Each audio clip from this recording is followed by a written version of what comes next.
الحمد لله نحمده ونستعينه ونستغفره ونعوذ بالله من شرور أنفسنا ومن سيئات أعمالنا من يهده الله فلا مضل له ومن يضلله فلا هادي له وأشهد أن لا إله إلا الله وحده لا شريك له وأشهد أن محمدا عبده ورسوله أما بعد فإن خير الحديث كتاب الله وخير الهدي هدي محمد صلى الله عليه وسلم وشر الأمور محدثاتها وكل محدثة بدعة وكل بدعة ضلالة وكل ضلالة في النار.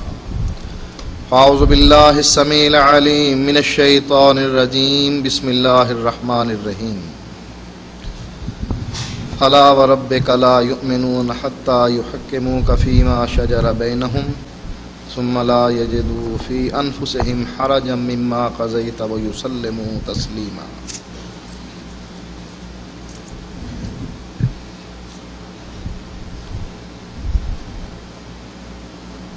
یہ بات بڑی تعجب والی ہے کہ اگر کوئی شخص بازار سے ناول خرید لائے، مولوی صاحب کو کوئی تکلیف نہیں ہوتی، اور اگر مولوی صاحب کو یہ پتہ لگ جائے کہ یہ بازار سے بخاری شریف لے آئے ہیں، ان کا پہلا فتویٰ یہ ہوتا ہے کہ بخاری پڑھنے سے آپ گمراہ ہو جائیں.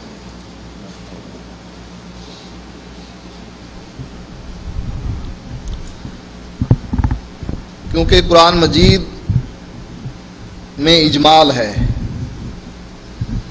قرآن مجید کے معنی کو لوگ بگاڑتے ہیں، اور حدیث تلوار ہے کہ جس کے معنی کو بگاڑنا ان کے لیے ناممکن ہے. تو انہوں نے سب سے پہلے جو چھری چلائی وہ حدیث پر چلائی. انہوں نے چور دروازے کھولے. آخر اس کی وجہ کیا ہے؟ مفتی صاحب کا یہ فرمانا، جیسا کہ ان سے جب یہ پوچھا جاتا ہے کہ کتاب و سنت کی روشنی میں میرے اس مسئلے کا جواب دیا جائے، تو مفتی صاحب اس کا جواب دیتے ہوئے فرماتے ہیں کہ مقلد کے لیے کتاب و سنت کی روشنی نہیں، اس کے امام کا قول حجت ہوا کرتا ہے. اس کی ایک وجہ تو ہمیں یہ نظر آ رہی ہے کہ اپنے خود ساختہ مذہب کو بچانے کے لیے حدیث کا انکار کر دیا جائے. جب تک حدیث موجود ہے یہ رکاوٹ ہے. اگر حدیث نہ رہی، من مانی کریں گے، جو دل میں آئے گا کہیں گے. اس لیے سب سے پہلے حملہ حدیث پر کیا جاتا اور کہہ دیا جاتا ہے کہ ہم مقلد ہیں، ہمارے لیے قرآن و حدیث کی روشنی کی کوئی ضرورت نہیں ہے، بلکہ ہمارا امام جو ہے اس کا قول ہم پر حجت ہوا کرتا ہے، اور اس کی روشنی میں ہم اپنے مسائل کو حل کرتے ہیں. حدیث کے چور دروازے اس لیے بھی بنائے گئے تاکہ اپنی خواہشات کی تکمیل کی جائے. حدیث رکاوٹ ہے، ان کے راستے میں ایک روڑا ہے، اس روڑے کو ہٹا دیا جائے تاکہ خواہشات پر عمل کیا جائے، جو دل میں آئے کہا جائے. مثلا قرآن مجید کی یہ آیت کہ اللہ تعالیٰ نے کہا کہ تم نکاح کرو مثنا و ثلاثہ و رباع، دو دو، تین تین، چار چار. اب قرآن کی اس آیت کا معنی جو لیا گیا، بعض خواہشات پر عمل کرنے والے لوگوں نے کہا اللہ قرآن میں کہتا ہے مثنا، دو دو، دو اور دو کتنے ہو گئے؟ چار. و ثلاثہ، تین تین، تین اور تین کتنے ہو گئے؟ چھ. چار اور چھ 10. و رباع، چار چار، چار جمع چار یہ 8 ہو گئے. پچھلا عدد جو ہے وہ 10 کا تھا، 10 اور 8 کو جمع کرو 18 شادیوں کی اجازت، اور قرآن سے ثابت کیا. ہر آدمی جو خواہش نفس کے پیچھے چلتا ہے وہ اپنی بات کو قرآن سے ثابت کرتا ہے۔ قادیانیوں کے بارے میں مسلمانوں کا متفقہ عقیدہ ہے کہ یہ لوگ دائرہ اسلام سے خارج ہیں۔ قادیانیوں سے بھی پوچھیں کہ آپ کہاں سے آئے، آپ کا نبی کہاں سے آیا؟ کہا قرآن میں موجود ہے، یاتی من بعد اسمہ احمد۔ اللہ کے نبی فرما رہے ہیں کہ میرے بعد ایک نبی آنے والا ہے اور اس کا نام احمد ہے۔ ہمارا جو نبی ہے وہی تو غلام احمد ہے، یہ تو قرآن میں ہے۔ اب چونکہ حدیث قرآن کی تشریح کرتی ہے، تفسیر کرتی ہے، حدیث اس بات کو فائنل کر رہی ہے لا نبی بعدی، میرے بعد کوئی نبی نہیں آئے گا، انا خاتم النبیین، میں آخری نبی ہوں، میرے بعد کوئی نبی نہیں آئے گا۔ اور یہ جو تم تذکرہ کر رہے ہو یہ تو اللہ کے نبی کا تذکرہ ہے۔ اللہ کے نبی کا نام احمد بھی ہے، محمد بھی ہے۔ عیسیٰ علیہ السلام بتلا رہے ہیں کہ یاتی من بعد اسمہ احمد، میرے بعد ایک نبی آنے والا ہے، اس کا نام احمد ہے، اس سے مراد محمد الرسول اللہ۔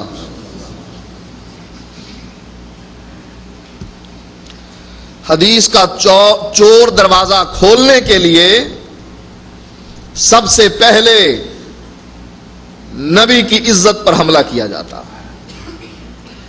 نبی کے قول کو رد اس طریقے سے کیا جاتا ہے کہ اللہ اور نبی کی لڑائی کروائی جاتی ہے کہ نعوذ باللہ اللہ کچھ کہہ رہا ہے، نبی کچھ کہہ رہا ہے۔ اب بتلائیے جب اللہ اور نبی میں اختلاف پیدا ہو جائے، اللہ کو مانا جائے یا نبی کو مانا جائے؟ اپنے مسلک کو بچانے کے لیے اللہ اور اس کے رسول کی لڑائی کروائی جاتی ہے، دونوں کا مقابلہ اور ٹکراؤ کروایا جاتا ہے۔ جب دونوں کی باتیں آمنے سامنے آ جاتی ہیں پھر پوچھا جاتا ہے اب بتلاؤ اللہ کو مانتے ہو، اللہ کی بات کو مانتے ہو یا نبی کی؟ نبی کا مقام چونکہ کم ہے، اللہ کا مقام اونچا ہے، لہذا اللہ کی بات کو مانا جائے گا اور نبی کی حدیث کو رد کر دیا جائے گا۔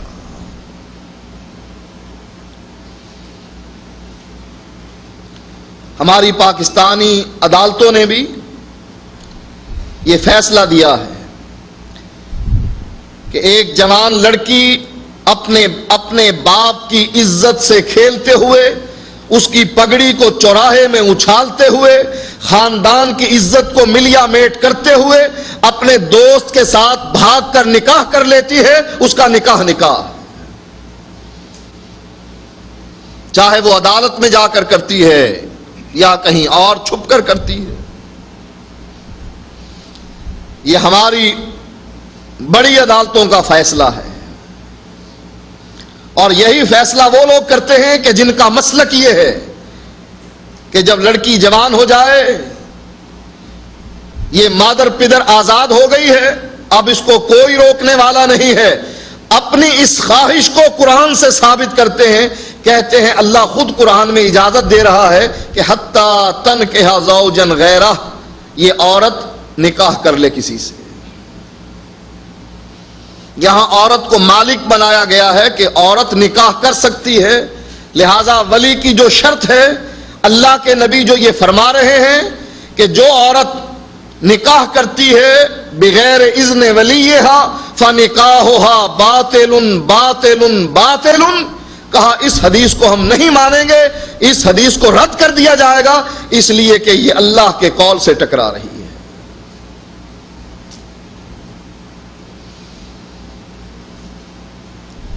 اور یہ بات اس لیے پیدا ہوتی ہے کہ ہم نبی اکرم صلی اللہ علیہ وآلہ وسلم کے مقام سے ناواقف۔ جبریل علیہ السلام قرآن لے کر آیا کرتے تھے اور اللہ کے نبی اس ڈر سے کہ میں قرآن بھول نہ جاؤں جلدی جلدی پڑھنے لگ جاتے تھے ساتھ ساتھ۔ اللہ تعالیٰ نے اپنے نبی کو منع کر دیا، لا تحرک بہ لسانک لتعجل بہ،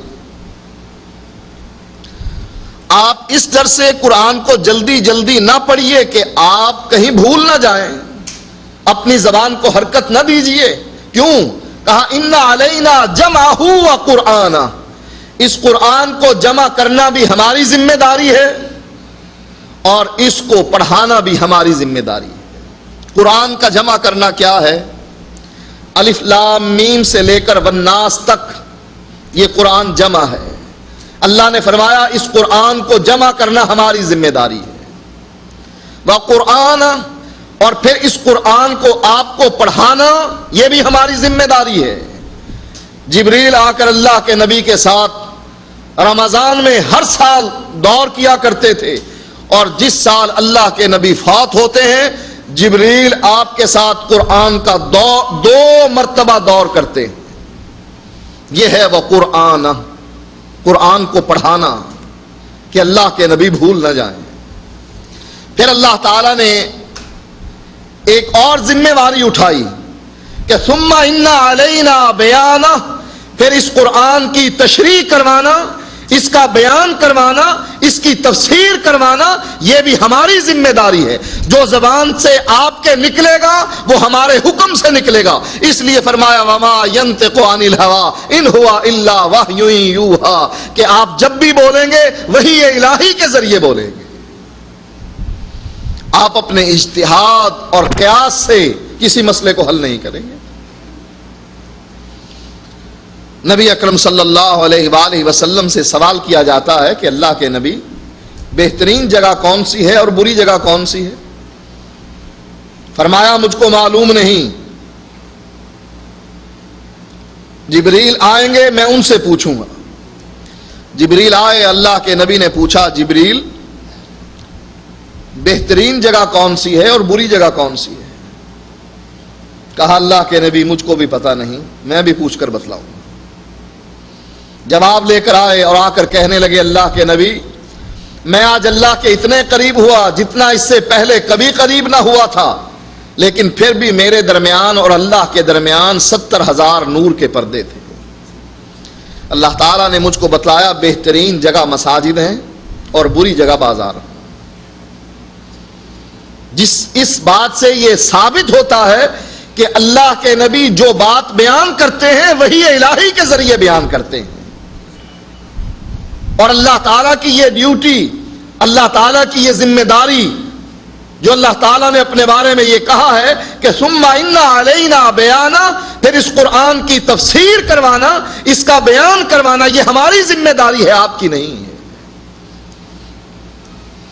اس لیے جس آدمی کا یہ نظریہ ہے کہ اللہ کچھ کہتا ہے نبی کچھ کہتا ہے اس کا عقیدہ ہی غلط ہے۔ جو اللہ کہتا ہے اس میں اجمال ہے، اور جو نبی بیان کرتا ہے اس میں تفصیل ہے۔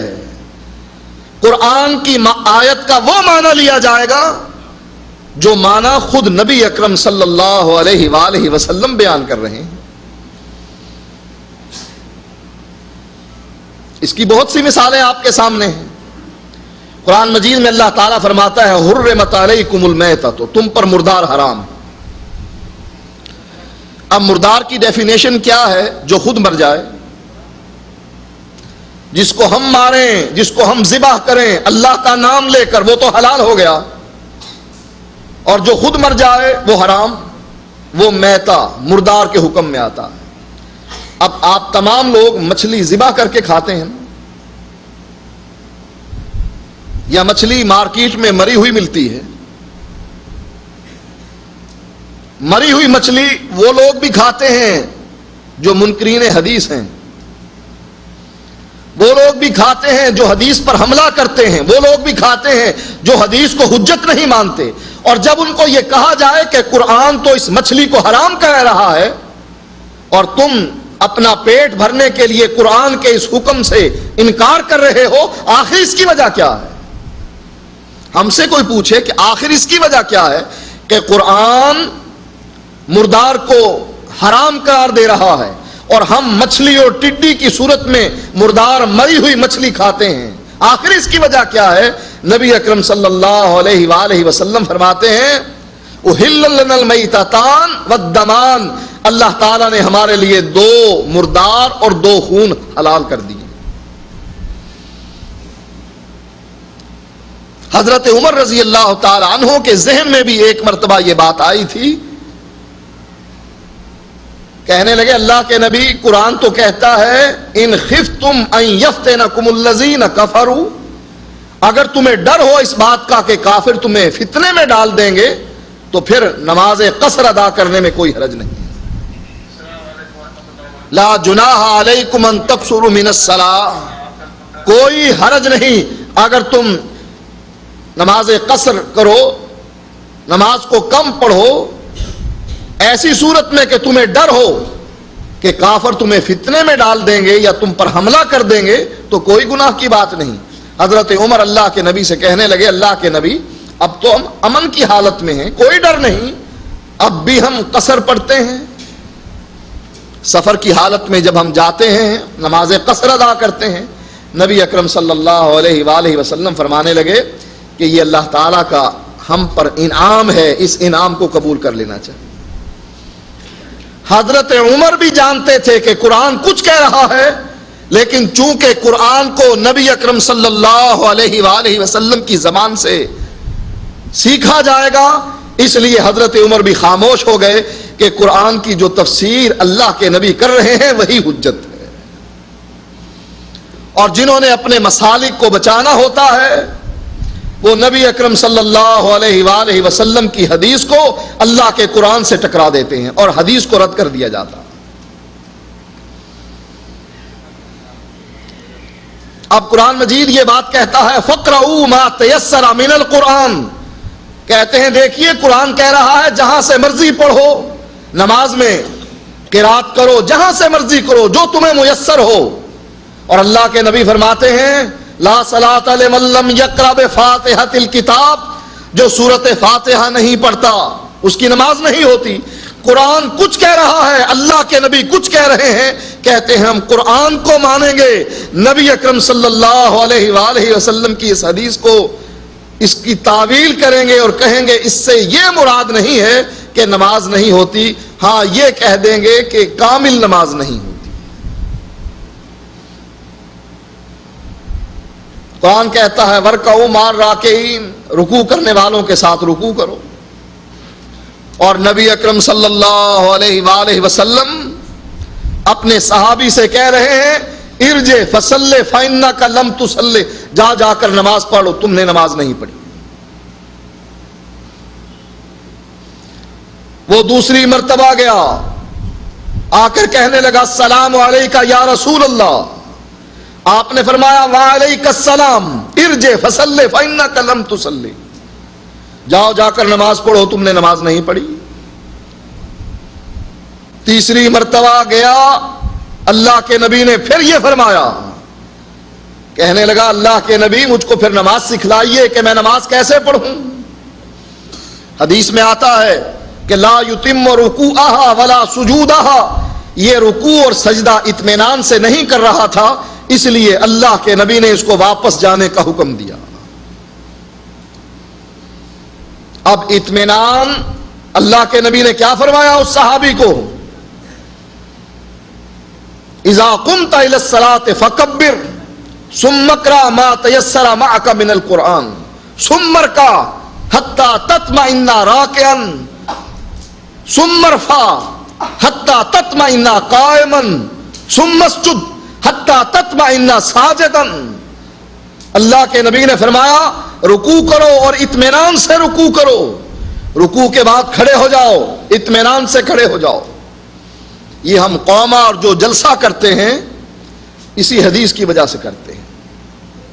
ثم افعل ذلك في صلاتك كلها، پھر اپنی ساری نمازوں کو اسی طریقے سے ادا کرو. صحابی رسول کی وہ نماز جو بغیر اطمینان کے پڑھی گئی، اللہ کے نبی نے فرمایا نہیں ہوگی. آپ نے 3 مرتبہ اس کو نماز پڑھائی، اور جب اس کو پڑھنے کا طریقہ نہ آیا اللہ کے نبی نے طریقہ سکھایا. ثابت یہ ہوا کہ نماز وہی قبول ہوگی جو نبی اکرم صلی اللہ علیہ وآلہ وسلم کے طریقے سے پڑھی جائے. اب احناف نے یہ اصول گھڑ لیا کہ اللہ فرماتا ہے وَارْكَعُوا مَعَ الرَّاكِعِينَ، رکوع کرو رکوع کرنے والوں کے ساتھ. اور رکوع کا معنی ہے جھکنا، جو آدمی جھک جاتا ہے اس کا رکوع کامل ہو جاتا ہے. اس میں اطمینان کے ساتھ رکوع کرنا اور اس میں تسبیحات پڑھنا یہ اللہ کی کتاب پر زیادتی ہے، لہذا ایسا کوئی حکم نہیں دیا جائے گا کہ رکوع وہ رکوع قرار دیا جائے گا کہ جو رکوع اطمینان کے ساتھ کیا جائے۔ اب یہ اللہ اور اس کے رسول کو ٹکرایا جا رہا ہے، اللہ کچھ کہہ رہا ہے اور اللہ کا نبی کچھ کہہ رہا ہے۔ اللہ قرآن مجید میں فرماتا ہے اذا قمتم الى الصلاة فاغسلوا وجوہکم، جب نماز کے لیے کھڑے ہو جاؤ تو اپنے چہروں کو دھو۔ کہتے ہیں یہاں اللہ دھونے کا حکم دے رہا، اب دھونے پر یہ شرط لگا دینا کہ ترتیب کے ساتھ دھویا جائے، کہا یہ غلط ہے، کوئی اگر پہلے پاؤں دھو لے تب بھی اس کا وضو ہو جاتا۔ کہتے ہیں کہ اس میں پے در پے دھونا اس کی بھی کوئی ضرورت نہیں ہے، یہ شرط لگانا کہ ہاتھ دھونے کے بعد کلی کی جائے، ناک میں پانی دیا جائے، پھر چہرہ دھویا جائے، پھر کوہنیوں تک بازو دھوئے جائیں، پھر مسح کیا جائے، پھر پاؤں دھوئے جائیں، یہ پے در پے دھونا اس کی بھی کوئی ضرورت نہیں، کوئی 1 گھنٹہ پہلے ہاتھ دھو لے، دوسرے گھنٹے کے بعد منہ دھو لے۔ کہا اسی طریقے سے بسم اللہ سے وضو کا آغاز کرنا یہ قرآن پر زیادتی ہے۔ اللہ تعالیٰ نے دھونے کا حکم دیا ہے، یہ تو نہیں کہا بسم اللہ کے بغیر تمہارا وضو نہیں ہوتا۔ لہذا وضو بغیر ترتیب کے بھی ہو سکتا ہے، 1 گھنٹے اور 2 گھنٹے کے وقفہ درمیان میں ڈال کر کہ پہلے ہاتھ دھو لیے اور گھنٹے کے بعد چہرہ دھو لیا، اس کے بعد پھر 1 گھنٹے کے بعد پاؤں دھو لیے، کہا تب بھی وضو ہو جائے گا۔ اب یہ اللہ اور اس کے رسول کو لڑا کر حدیث کو رد کیا جا رہا ہے کہ یہ حدیث کو تسلیم نہیں کرنا۔ اور مولانا منیر قمر صاحب نے جو اصول آپ کے سامنے رکھا تھا کہ صحابی رسول کو بھی رد کر دیا جاتا ہے، اور صرف صحابی رسول کو رد نہیں کیا جاتا، اصول کیا بنایا جاتا ہے؟ ان عرف بالعدالت او الضبط دون الفقہ کانس و ابی ہریرہ تھا۔ اگر کسی راوی کی ثقاہت معروف ہو کہ یہ راوی ثقہ راوی ہے لیکن اس کے اندر دین کی سمجھ بوجھ نہ ہو، کانس و ابی ہریرہ تھا، جیسا کہ حضرت انس تھے اور حضرت ابو ہریرہ تھے رضی اللہ تعالی عنہما، ان کو دین کی کوئی سمجھ بوجھ نہیں تھی۔ اس لیے جب یہ حدیث بیان کریں اگر ہماری عقل میں آ گئی تو حدیث کو مان لیا جائے گا، ورنہ حدیث رسول کو رد کر دیا جائے گا۔ اور یہ اشارہ ہے بخاری کی اس حدیث کی طرف کہ نبی اکرم صلی اللہ علیہ وآلہ وسلم فرماتے ہیں کہ اگر کوئی کسی سے دھوکہ کرتا ہے اور دھوکہ کرتے ہوئے دودھ 1 دن کا جانوروں کے تھنوں میں روک لیتا ہے، اگلے دن وہ اس کو فروخت کرتا ہے جانور کو، چونکہ اگلے دن 2 دنوں کا دودھ ہو جائے گا، وہ دودھ زیادہ ہوگا، اس مقدار کو دیکھ کر اس کی قیمت زیادہ لگائی جائے گی، لیکن اس سے اگلے دن دودھ پھر اسی حساب سے آئے گا کہ وہ 1 دن کا دودھ ہوگا، دودھ میں کمی ہو جائے گی۔ اللہ کے نبی نے فرمایا اگر ایسا دھوکہ کسی سے کیا جائے تو خریدار جانور خریدنے والا اس کو 1 سا کھجوروں کا دے دے اور اس کا جانور واپس کر دے۔ اب وہ اس حدیث کو عقل سے سوچتے ہیں، کہا دودھ کی قیمت معلوم نہیں کھجور کے برابر ہے یا کم ہے یا زیادہ ہے، لہذا چونکہ یہ عقل کے خلاف ہے، ہو سکتا ہے کہ صحابی رسول کہتے ہیں وَلَمْ يُدْرِكْ مراد رسول اللہ صلی اللہ علیہ وسلم، ہو سکتا ہے کہ حضرت انس اور حضرت ابو ہریرہ جو غیر فقیہ تھے وہ اللہ کے نبی کی بات کو سمجھ نہ پائے ہو، اللہ کے نبی کچھ کہہ رہے ہو اور یہ کچھ بیان کر رہے ہو، لہذا جو حدیث ان کی عقل کے خلاف آئے گی اس حدیث کو رد کر دیا جائے گا۔ سارے دین کا بیڑا غرق ہو کر رہ جاتا ہے اگر یہ کہہ دیا جائے کہ اللہ کے نبی کچھ فرما رہے ہیں اور صحابی کچھ بیان کر رہے ہیں۔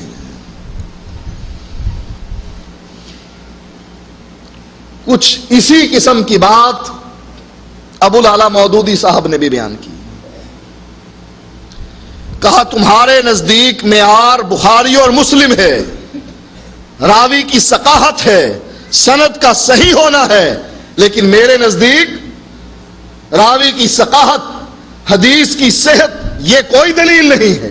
اس لیے کہ ہو سکتا ہے اللہ کے نبی کچھ بیان کر رہے ہوں اور سننے والا صحابی اس کو سمجھ نہ پایا ہو اور وہ کچھ اور بیان کر رہا ہو. کیا نعوذ باللہ نبی کے شاگرد اتنے کم عقل تھے کہ استاد کچھ کہہ رہا ہے اور شاگرد کچھ سمجھ رہا ہے.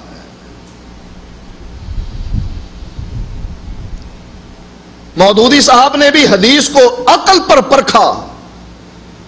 کسی نے سوال کیا یہ کانا دجال اس کے بارے میں آپ کا کیا خیال ہے؟ یہ کہیں مقید ہے کہ نہیں؟ کہیں قید کیا ہوا ہے کہ نہیں؟ کہا یہ ایک افسانہ ہے جو گھڑ لیا گیا ہے.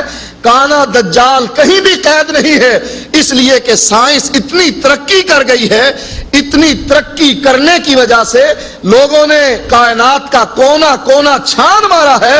اگر کہیں کانا دجال زنجیروں میں جکڑا ہوا ہو تو وہ مل جائے، لیکن چونکہ ملا نہیں اس لیے نبی اکرم صلی اللہ علیہ وآلہ وسلم کی حدیث کو رد کر دیا جاتا. کہا افسانہ ہے، جھوٹ ہے.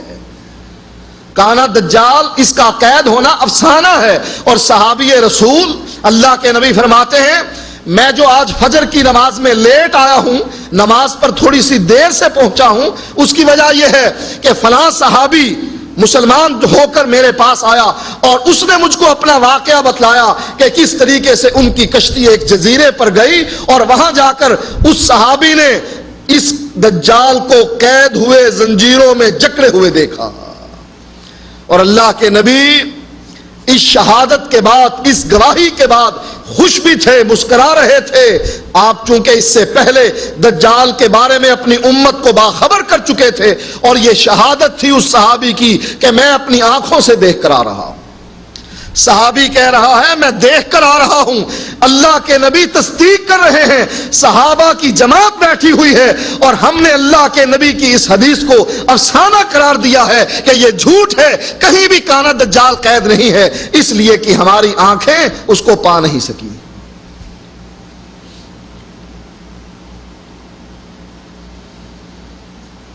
اسامہ بن لادن، اس کے پیچھے بہت سی حکومتیں ہیں،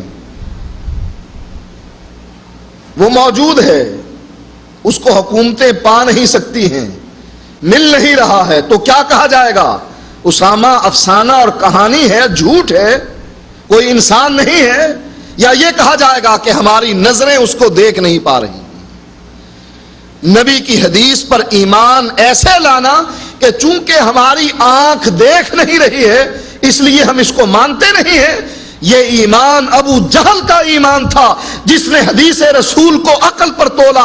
اور ایمان ابی بکر یہ تھا کہ ابو جہل ابو بکر کے پاس آ کر پوچھتا ہے کیا تیری یہ عقل مانتی ہے یہ بات کہ کوئی شخص یہاں سے آسمان پر گیا ہو، جنت اور دوزخ کو دیکھا ہو اور رات کی انہی گھڑیوں میں دنیا میں واپس بھی آ گیا ہو؟ کہا یہ بات عقل نہیں مانتی ہے،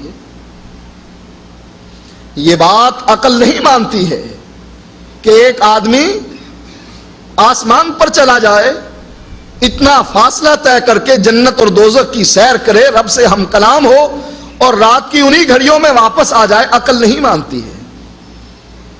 ابو جہل کہنے لگا پھر یہ بات کہنے والا تیرا آقا محمد الرسول اللہ. ابو بکر صدیق پوچھنے لگے ابو جہل کیا تو نے یہ بات میرے آقا کی زبان سے سنی ہے؟ کہا ہاں ابھی سن کر ہی آ رہا ہوں. کہا ابو جہل پھر گواہ رہنا کہ اللہ کے نبی سچ فرما رہے ہیں، میرا ایمان ہے اس پر کہ جو بات اس کی زبان سے نکلتی ہے حق نکلتی ہے، افسانہ اور کہانی نہیں، عقل کے خلاف ہے. اس وقت راکٹ کا زمانہ نہیں تھا، آج تو سائنسی دور ترقی کر گیا ہے، راکٹ زمین سے فضا میں اڑتا ہے اور آسمان کو فضاؤں کو چیرتے ہوئے اوپر تک جاتا ہے. کوئی چاند پر جانے کا دعویٰ کر رہا ہے اور کوئی سورج کے قریب پہنچ رہا ہے. اس وقت راکٹ اور جہاز کا زمانہ نہیں تھا. عقل میں بات آتی بھی نہیں تھی کہ کوئی آدمی اڑ کر جائے، پر نہیں لگے ہوئے تھے۔ ابو جہل نے نبی کی حدیث کو عقل پر تولا اور ابو بکر صدیق نے اس کو ایمان پر تولا، کیونکہ نبی کی بات ہے اس لیے میں گواہی دیتا ہوں کہ اللہ کے نبی سچ فرماتے ہیں۔ افسانہ اور کہانی کہاں؟ حضرت ابو ہریرہ، یہ نہیں کہ حضرت ابو ہریرہ اور حضرت انس سے دشمنی کی گئی، صرف یہ نہیں کہ حضرت ابو ہریرہ اور حضرت انس سے دشمنی کی گئی، بلکہ حدیث رسول سے دشمنی کی گئی۔ رد حضرت ابو ہریرہ اور حضرت انس کا نہیں، یہ تو کہہ دیا کہ یہ غیر فقیہ ہے، جیسے حضرت معاویہ کو جاہل قرار دیا ان لوگوں نے، یہ تو علیحدہ بات ہے، لیکن اگر تم نے ان کو غیر فقیہ بھی قرار دیا ہے، یہ تو سوچو کہ رد کس کو کر رہے ہو؟ کہا رد ہم اللہ کے نبی کی حدیث کو کر رہے ہیں، کہ نبی کی حدیث صحیح سند سے ہو اس کو بھی رد کر دیا جائے۔ مودودی صاحب فرماتے ہیں کہ تمہارا معیار راویوں کی ثقافت ہے، سند کا صحیح ہونا ہے، لیکن ہمارا معیار اس سے مختلف ہے۔ ایک مزاج شناس رسول کی اصطلاح گھڑی ہے مودودی صاحب نے، کہا جو مزاج شناس رسول ہوا کرتا ہے وہ حدیث کو دیکھ کر پہچان لیتا ہے کہ یہ حدیث سند کے اعتبار سے کمزور ہے، لیکن چونکہ میرے مزاج میں یہ آ رہی ہے، میں مزاج شناس رسول ہوں، مجھ کو پتہ لگ گیا ہے کہ واقعی یہ فرمان اللہ کے نبی کا ہی فرمان ہے، چاہے حدیث ضعیف اور چاہے حدیث صحیح ہو، لیکن مزاج شناس رسول میں نہ آئی، اس سے مطابقت اس کی نہ ہوئی، کہا جائے گا تم حدیث کو صحیح ہونے کی وجہ سے مانتے ہو، لیکن میں چونکہ مزاج شناس رسول ہوں لہذا اس صحیح حدیث کو میں رد کر دوں گا، ضعیف حدیث کو مان لوں گا اور صحیح حدیث کو میں رد کر دوں گا۔ یہ ہمارا اپنا ان کا بنایا ہوا ایک معیار ہے۔ انکار حدیث کا چور دروازہ کیوں کھولا گیا؟ اپنے امام کے مذہب کو بچانے کے لیے ایک اصول گھڑا گیا۔ کہتے ہیں امام کرخی الاصل قانون بیان کرتے ہوئے ان کل خبر یجیء بخلاف قول اصحابنا فیحمل علی النسخ،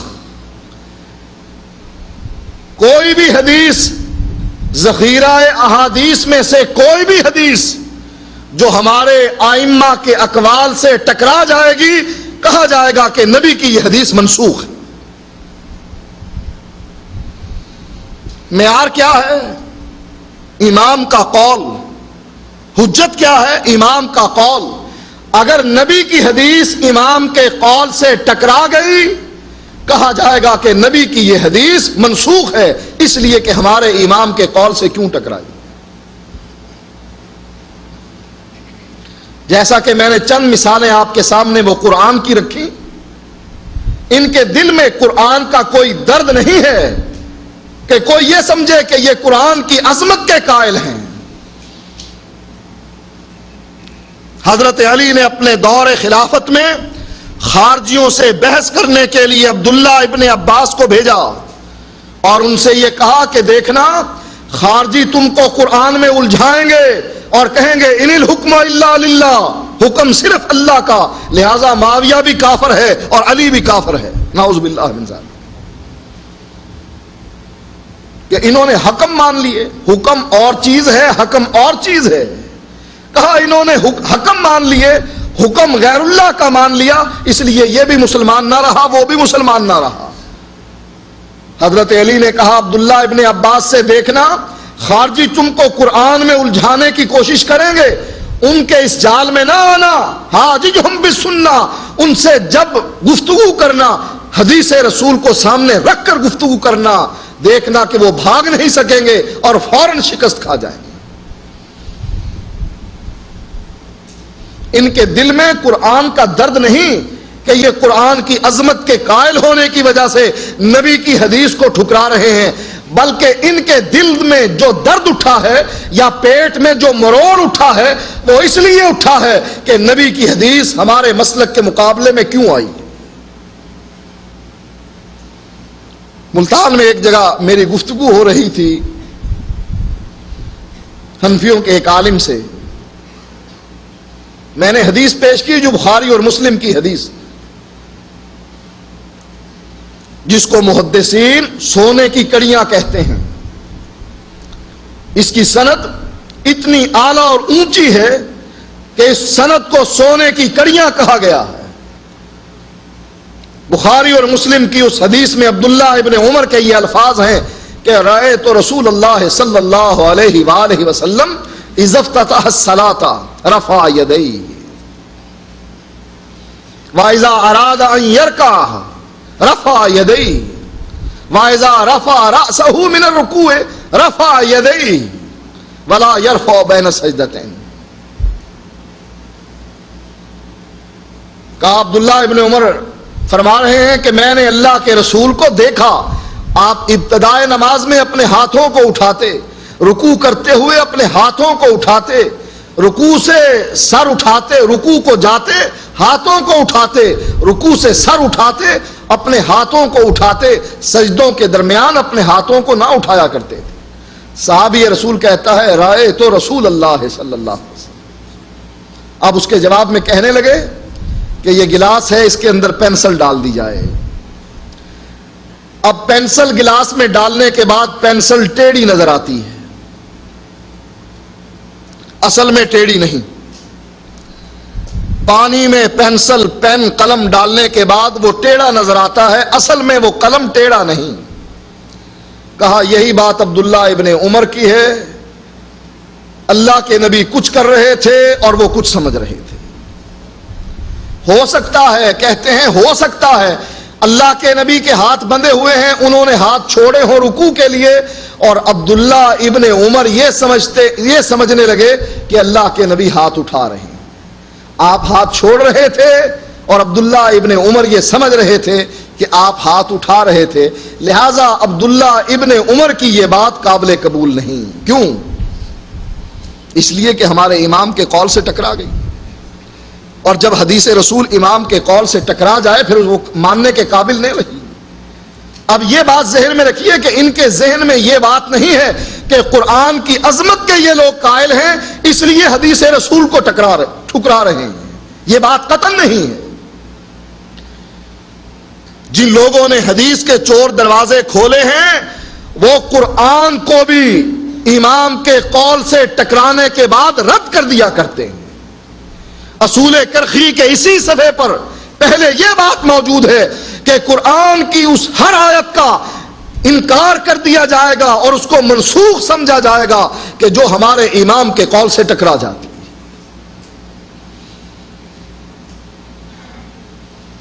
اب قرآن مجید میں النفس بالنفس، جان جان کے بدلے میں، کوئی کسی کو قتل کرے گا اس کے بدلے میں اس کو قتل کیا جائے گا،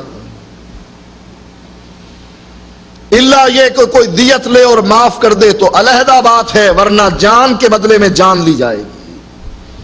اگر ان کے دل میں درد ہوتا قرآن کا تو یہ کبھی مسئلہ نہ بناتے کہ من غرہ کا سبین او بالغن فی البحر فلا حد علیہ، کہ جو آدمی کسی بچے یا بڑے کو ڈبو کر پانی میں ہلاک کرتا ہے اس پر کوئی حد نہیں۔ یہ اس کتاب کا مسئلہ ہے کہ جس کے مقدمے میں یہ بات لکھی ہوئی ہے ان الہدایۃ قل قرآن، ہدایہ قرآن کی مانند ہے۔ اگر ان کے دل میں قرآن کی عظمت ہوتی تو قرآن کی اس آیت کے مقابلے میں اپنا مذہب نہ گھڑتے کہ اللہ تعالیٰ نے شراب کو حرام کیا، پھر پوچھا فہل انتم منتہون، شراب پینے سے رکتے ہو یا نہیں رکتے؟ صحابہ کہنے لگے اللہ ہم رک گئے، اللہ ہم رک گئے۔ اور صحابی بیان کرتا ہے کہ مدینے میں جب حرمت شراب نازل ہوئی، اللہ نے شراب کو حرام قرار دیا، مدینے کی نالیوں میں شراب ایسے بہ رہی تھی جیسے برسات کے موسم میں بارش کا پانی بہتا۔ جس کے ہاتھ میں جام تھا پلٹ دیا، سامنے مٹکا تھا توڑ دیا، محفل ختم کر دی، اس لیے کہ منادی کرنے والا گلیوں میں منادی کر رہا ہے اللہ کے رسول نے، اللہ تعالیٰ نے شراب کو حرام قرار دیا۔ اب اس کے مقابلے میں کیا مذہب گھڑا گیا؟ ما یتخذ من الحنطۃ والشعیر والعسل والذرۃ حلال عند ابی حنیفہ، جو شراب گندم سے تیار کی جائے، جو سے تیار کی جائے، شہد سے تیار کی جائے اور مکئی سے تیار کی جائے، حلال عند ابی حنیفہ تھا، امام ابو حنیفہ کے نزدیک وہ حلال ہے۔ قرآن کی عظمت کا درد اگر ان کے دل میں ہوتا، قرآن کی اس آیت کے مقابلے میں مذہب نہ گھڑتے۔ یہ ہارون رشید کو شراب اب یوسفی بنا کر پیش کیا کرتے تھے کہ یہ ہمارے مذہب میں حلال ہے۔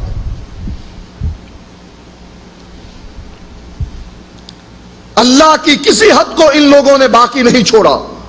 قرآن کی عظمت اگر سینوں میں ہوتی، اللہ کی حدوں کے مقابلے میں کوئی حد نہ بناتے، اللہ کی حدوں کو نہ گراتے، مسئلے نہ گھڑتے، لیکن کوئی حد، چاہے وہ چوری کی ہو، چاہے وہ بدکاری کی ہو، وہ شراب خوری کی ہو یا قتل کی ہو، کسی حد میں سے انہوں نے باقی کسی حد کو نہ چھوڑا۔ چوری کے طریقے گھڑ لیے، السارق والسارقۃ، اللہ کہتا ہے چور مرد ہو یا چور عورت ہو ان کے ہاتھ کاٹ دیے جائیں، انہوں نے مسئلہ گھڑ لیا۔ اگر چور کسی کے گھر میں داخل ہوتا ہے، وہاں سے مال چوری کرتا ہے اور اسی مال کے مکان کی دیوار پر رکھ دیتا ہے، باہر سے آنے والا چور وہ مال اٹھا کر لے جاتا ہے، پھر بعد میں یہ 50-50 کر لیتے ہیں، نصف لی و نصف لک وَإِنَّ هَذَا قَوْمٌ هَالِكُونَ، کہا نہ اس کے ہاتھ کاٹے جائیں گے جو باہر سے اٹھا کر لے گیا، نہ اس کے ہاتھ کاٹے جائیں گے کہ جس نے اندر سے مال اٹھا کر دیوار پر رکھا۔ کہا کیوں؟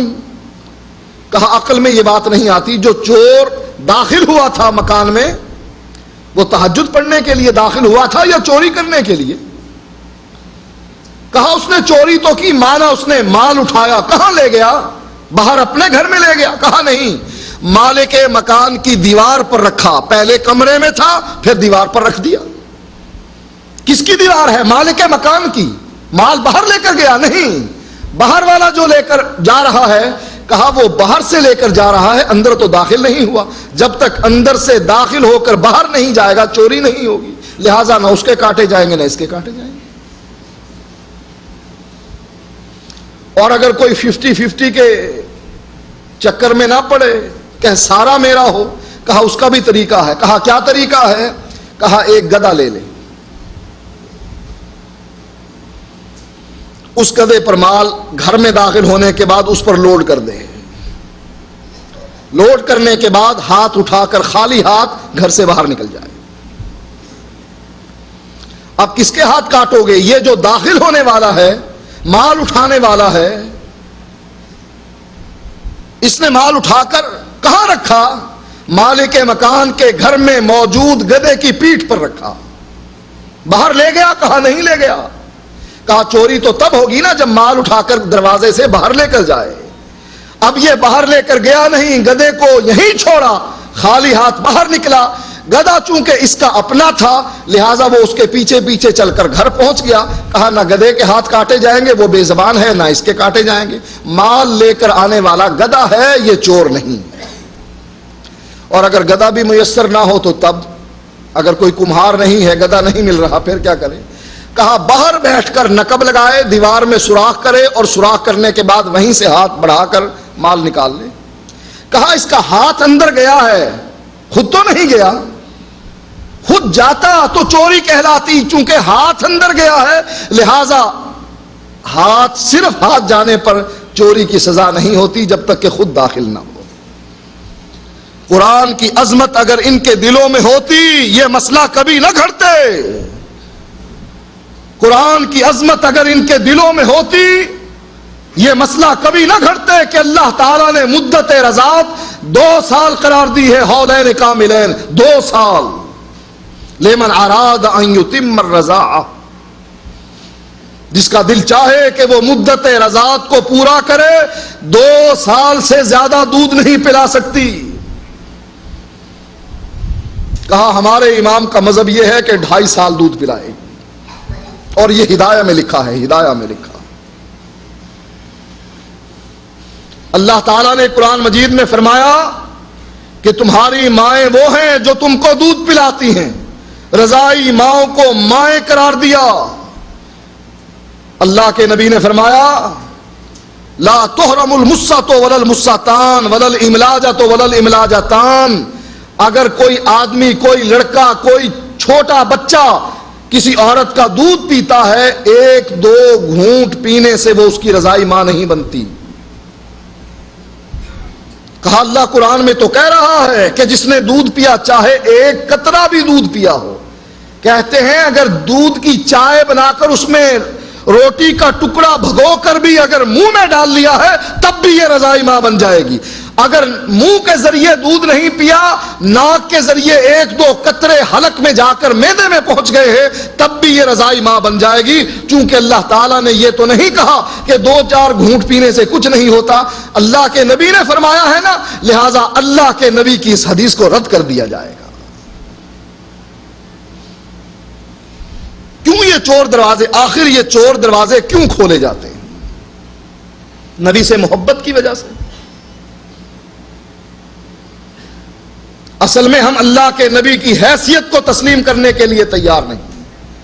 اللہ نے جو نبی کی حیثیت بیان کی ہے لِتُبَيِّنَ لِلنَّاسِ مَا نُزِّلَ إِلَيْهِمْ, اگر قرآن کافی ہوتا, جیسا کہ بعض لوگ کہتے ہیں حسبنا کتاب اللہ, اللہ آسمان سے براڈ کاسٹ کر دیتا قرآن مجید کو کہ سب لوگ قرآن کو سن لیتے اور قرآن یاد کر لیتے اور قرآن پر عمل کرتے.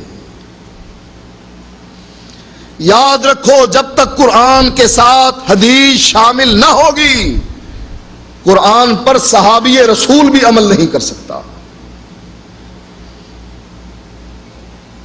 عربی زبان سے واقف ہے, نبی کا شاگرد ہے, قرآن پر عمل کرنا چاہتا ہے, نبی کی حدیث کے بغیر, نبی سے سمجھے بغیر قرآن پر عمل کرنا چاہتا ہے. جب تک نبی کے سامنے اس مسئلے کو نہ سمجھے, قرآن کی اس آیت کا معنی نبی سے نہ سمجھے, اس وقت تک قرآن کی اس آیت پر عمل اس کے لیے ناممکن ہے. ایک صحابی کو غسل کی ضرورت محسوس ہوئی, وہ باہر ریت کے ٹیلے پر گیا اور اپنے آپ کو ریت میں لت پت کر لیا. ریت میں لت پت بھوت بن کر اللہ کے نبی کے سامنے آیا. آپ نے پوچھا یہ کیا کیا؟ کہا اللہ کے نبی غسل واجب ہو گیا تھا اور اللہ قرآن میں کہتا ہے فَإِن لَّمْ تَجِدُوا مَاءً فَتَيَمَّمُوا صَعِيدًا طَيِّبًا, اگر پانی نہ ملے تو پاک مٹی سے تیمم کر لو. اللہ کے نبی میں تیمم کر کے آ رہا. نبی اکرم صلی اللہ علیہ وآلہ وسلم نے فرمایا تیمم کا طریقہ یہ نہیں جو تو نے قرآن سے سمجھا. تیمم کا طریقہ یہ نہیں جو تو نے قرآن سے سمجھا, بلکہ تیمم کا طریقہ وہ ہے جو محمد الرسول اللہ کی زبان سمجھاتی ہے. قرآن کو خود لغت کے ذریعے سمجھنا, قرآن کو اپنی قابلیت کے ذریعے سمجھنا یہ بے وقوفی ہے. قرآن کو سمجھو تو محمد الرسول اللہ کی زبان سے سمجھو. کیوں؟ اس لیے کہ صحابی رسول احادیث لکھا کرتے تھے. بعض ساتھیوں نے اس صحابی رسول پر اعتراض کیا, پوچھ کر لکھا کر, کون سی بات اللہ کے نبی کی لکھنے کے قابل ہے اور کون سی بات اللہ کے نبی کی لکھنے کے قابل نہیں ہے. آپ کبھی ناراض ہوتے ہیں, کبھی خوش ہوتے ہیں, کبھی گھر کے اندر ہوتے ہیں, کبھی گھر سے باہر ہوتے ہیں, ہر بات لکھ لیا کر, یہ عقل کے خلاف ہے. کبھی انسان غصے میں ہے, کبھی خوشی میں ہے.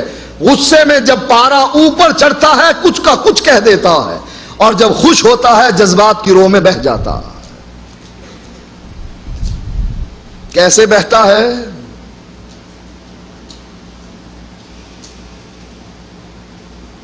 آدمی کا اونٹ گم ہو گیا، سواری گم ہو گئی اور ریگستان میں بیٹھا ہوا، کھانے پینے کا جو سامان ہے وہ اس پر لدا ہوا، سواری غائب ہے اور خود ریگستان میں ہے، کوئی شہر نہیں ہے کہ جہاں کھانے پینے کو کچھ مل جائے، موت یقینی ہے، سامنے موت دیکھ رہا ہے، اب کیا ہوگا؟ اچانک سواری اس کو واپس ملتی ہے، سواری پہنچتی ہے، اللہ سے کیا کہتا ہے؟ انت عبدی وانا ربک، خوشی میں جذبات میں آ کر کیا کہتا ہے؟ انت ربی وانا عبدک، انت عبدی وانا ربک، تو میرا بندہ ہے اور میں تیرا رب ہوں۔ نبی اکرم صلی اللہ علیہ وآلہ وسلم نے فرمایا اللہ تعالیٰ اس آدمی کی زبان سے یہ کفریہ الفاظ جو خوشی کی وجہ سے نکل رہے ہیں اللہ اس کو اگنور کر دیتا ہے اور اللہ تعالیٰ اس بندے سے خوش ہو جاتا ہے۔ جذبات میں آ کر انسان کلمہ کفر بھی کہہ بیٹھتا ہے، سمجھ نہیں آتی کیا کہہ رہا ہوں، کہنا تو یہ چاہیے تھا انا عبدی وانت ربی، میں تیرا بندہ تو میرا رب، کہنے لگا نہیں تو میرا بندہ میں تیرا رب۔ اے صحابی پوچھ کر لکھا کر، بعض دفعہ جذبات میں اللہ کے نبی کچھ کہہ جائیں اور تو اس کو بھی لکھ لیتا ہے۔ صحابی رسول لکھنا بند کر گئے، کہا نہیں لکھتے۔ اللہ کے نبی نے دیکھا ایک دن، کہا عبداللہ لکھتے کیوں نہیں؟ کہا لوگوں نے منع کر دیا ہے، لوگوں نے کہا کہ پوچھ کر لکھا کرو کہ کون سی بات لکھنے کے قابل ہے اور کون سی بات لکھنے کے قابل نہیں۔ نبی اکرم صلی اللہ علیہ وآلہ وسلم فرمانے لگے اے عبداللہ اس ذات کی قسم ہے کہ جس کے ہاتھ میں میری جان ہے، میری زبان سے جو بات نکلتی ہے حق نکلتی ہے، افسانہ نہیں، کہانی نہیں، جھوٹ نہیں، بلکہ حقیقت ہوتی ہے، حق ہوتی ہے، میرے ان دو ہونٹوں کے درمیان سے جو بات نکلتی ہے حق نکلتی ہے۔ کیوں یہ چور دروازے کھولے گئے؟ قرآن کی عظمت کے لیے نہیں، اپنے امام کے مذہب کو بچانے کے لیے، خود ساختہ مذہب جو گھڑا گیا ہے اس کو سامنے رکھتے ہوئے اس مسلک کو بچانے کے لیے نبی اکرم صلی اللہ علیہ وآلہ وسلم کی حدیث پر چھری چلا دی جاتی۔ میں دعویٰ نہیں کرتا لیکن اللہ کی قسم ہے جو آدمی یہ دعویٰ کرے کہ حدیث حجت نہیں، میں کہتا ہوں 2 منٹ میرے سامنے بیٹھے اور قرآن کو ثابت کر جائے کہ یہ قرآن ہے، وہی قرآن ہے جو آسمان سے اترا ہے، منہ مانگا انعام دینے کے لیے تیار۔ یہ تو کہتے ہیں حسبنا کتاب اللہ، ہمیں اللہ کی کتاب کافی ہے، حدیث کی کوئی ضرورت نہیں۔ میں کہتا ہوں حدیث کے بغیر اس قرآن کو قرآن ثابت کر کے دکھاؤ۔ بتلائیے سب سے پہلی آیت قرآن کی کون سی اتری؟ پتا ہے کسی کو کون سی آیت سب سے پہلے اتری؟ اقرأ بسم ربک الذی خلق، ہے کہاں پر یہ؟ 30ویں پارے میں۔ کس کے کہنے پر وہاں رکھا ہے؟ قرآن میں کہاں اللہ تعالیٰ نے فرمایا ہے اس کو 30ویں پارے میں رکھو؟ ہے اس کا کوئی جواب؟ کسی منکر حدیث کے پاس ہے اس کا یہ جواب کہ قرآن کی ترتیب یہ محتاج ہے حدیث کی؟ جب تک کہ حدیث قرآن کی ترتیب نہ دے گی قرآن کی ترتیب لگتی نہیں ہے، اس لیے کہ سب سے پہلے قرآن کی اقرأ بسم ربک الذی خلق یہ آیت اترنے والی 30ویں پارے میں رکھ دی گئی ہے۔ کس نے رکھا؟ حدیث میں۔ ہم اس قرآن کو قرآن ماننے کے لیے تیار نہیں جس قرآن کو حدیث قرآن نہ کہے۔ ہم اس قرآن کو قرآن ماننے کے لیے تیار نہیں جب تک کہ حدیث اس کو قرآن نہ کہے۔ نبی کی زبان حدیث ہے، جب تک کہ نبی کی زبان سے یہ نہ نکلے کہ یہ قرآن ہے ہم اس کو قرآن ماننے کے لیے تیار نہیں۔ شروع میں اللہ کے نبی نے صحابہ کو قرآن لکھنے سے منع کر دیا، حدیث لکھنے سے منع کر دیا تھا شروع میں۔ کیوں؟ اس لیے کہ صحابہ کو پتہ نہ لگتا تھا کہ یہ قرآن ہے یا نبی کا کلام ہے، حدیث ہے۔ صحابہ کو حدیث لکھنے سے منع کر دیا گیا تھا شروع میں کہ نہ لکھا کرو، اس لیے کہ ابھی تمہیں اس بات کی تمیز نہیں کہ یہ قرآن ہے یا میری بات ہے۔ ثابت کیا ہوا کہ حدیث نے بتلایا کہ یہ قرآن ہے، یہ وحی متلو ہے، اور یہ وحی غیر متلو ہے، یہ نبی کی حدیث ہے، یہ اللہ کا قول ہے۔ اس لیے حدیث نے قرآن کو علیحدہ بیان کیا، حدیث کو علیحدہ بیان کیا۔ جب تک کہ حدیث قرآن کو قرآن نہ کہے، میں اس قرآن کو قرآن ماننے کے لیے تیار نہیں۔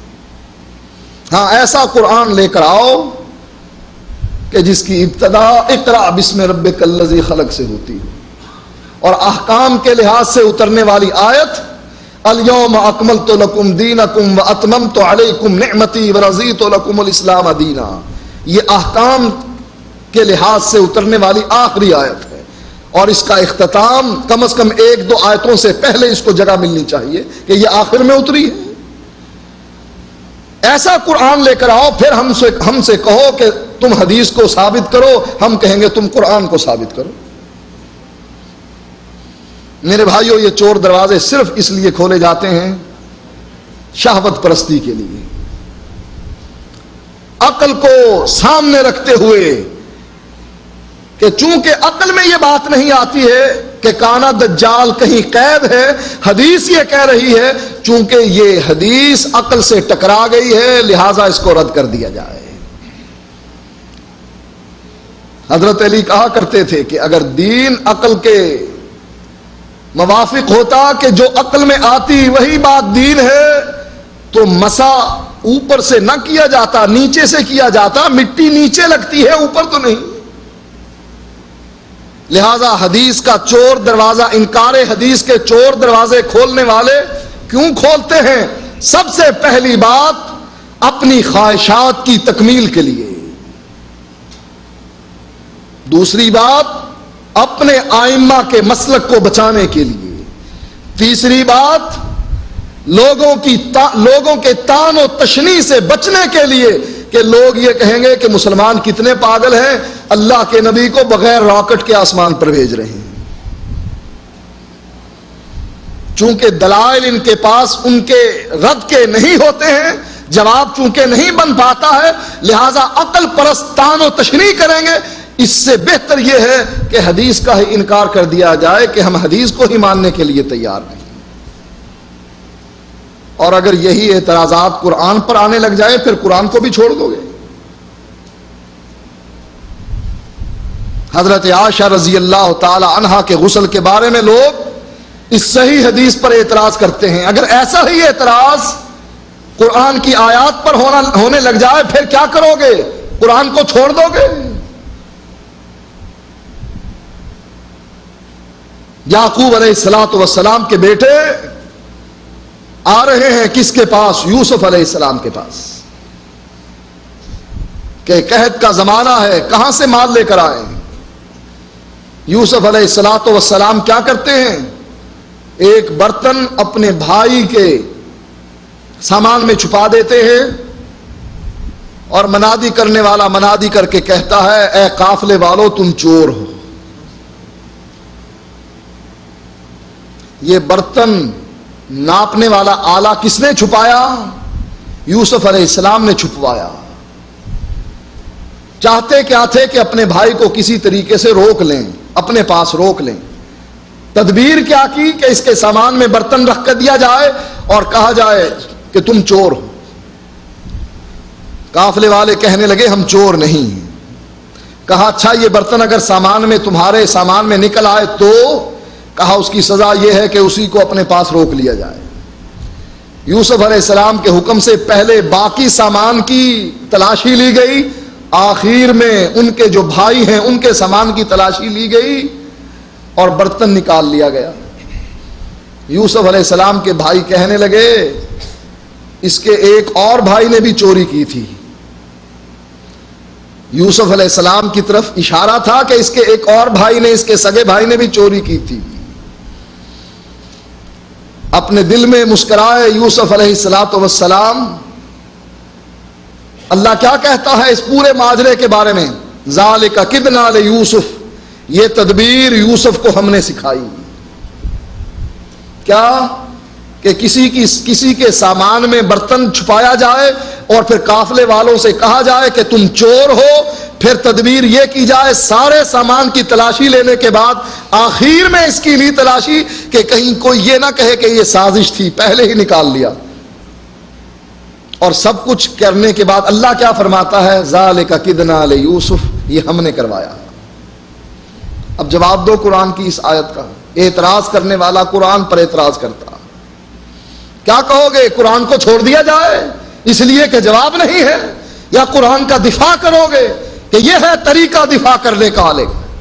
اس لیے جو اس ڈر سے کہ عقل کے خلاف ہے حدیث ہم اس لیے چھوڑ رہے ہیں، یہ کوئی طریقہ نہیں، ورنہ قرآن کو بھی چھوڑنا پڑے گا۔